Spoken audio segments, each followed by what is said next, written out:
ko! Bakit mo ba ako hinabol? Ano ba ang kasalanan ko?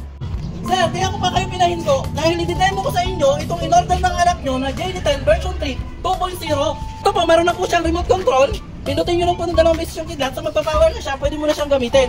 Pwede mo rin po siyang patayin sa remote. At pwede mo rin siyang susian. Ang top speed po niya ay 45 to 48 km per hour na. At kaya na po kumandar ng 30 to 40 km po yung distance range niya. Kaya po niya magkarga ng 350 kilos. Tapos meron na po siyang ilaw dito sa ibabaw. May ilaw na rin po sa ilalim.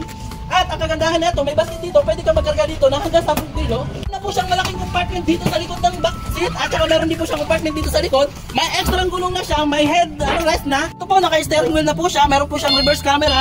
Tapos, meron po siyang wiper. Ayan po, wiper. Parang kotse na talaga. Tapos pag inikot mo ito po yung headlight niya. Ayan po yung headlight niya. At ito po yung busina niya. Ang kagandahan na ito, meron po siyang hazard.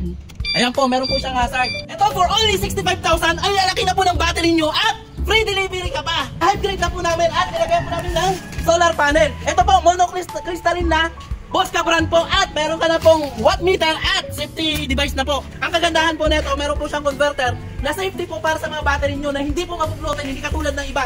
Ito po, for only 72,000, meron na po siyang solar panel. Dito lang yan sa JD Super E-Bike kahit po umuulan. Bye-bye!